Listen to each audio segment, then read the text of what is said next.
Brazil's President Jair Bolsonaro has suffered a defeat in Congress after his plan to change the current electronic voting system in elections to one with the paper trail failed. The proposal fell well short of the 3/5 majority required for a constitutional amendment. Mr. Bolsonaro, who is planning to run for a second term next year, says the current system is open to fraud. The electoral tribunal has dismissed the allegation as disinformation. Critics of the Brazilian leader, Donald Trump of the tropics during his campaign, say he is using the same tactics as the former U.S. president to allege widespread fraud in case he loses the next election. President Bolsonaro has for years campaigned for a change to Brazil's electronic voting system, which has been in place for 25 years and which experts say has a solid track record.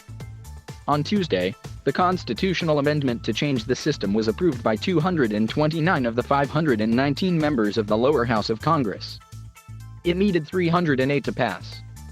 Mr. Bolsonaro says there should be a mixed system in which a receipt is printed out for each vote cast electronically. He argues that a paper trail that can be publicly audited would make fraud more difficult. After winning the first round of the election in 2018, but falling short of the votes needed to stave off a second round, he alleged that there had been problems with the electronic voting system, which he claimed had robbed him of outright victory. He did not provide any evidence of the alleged fraud, and Brazil's electoral authorities said there were no major problems. With the presidential elections little more than a year away and Mr. Bolsonaro trailing far behind left-wing candidate Luiz Inácio Lula da Silva in the polls, the issue has resurfaced.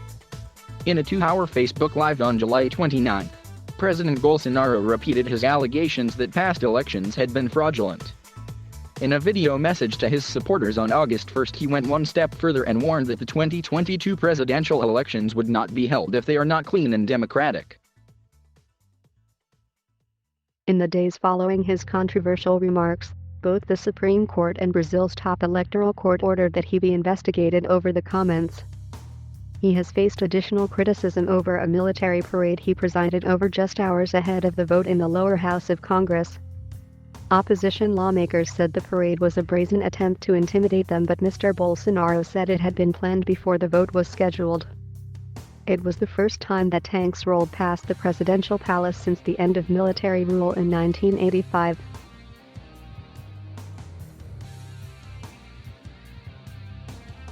Thank you for watching. Please subscribe.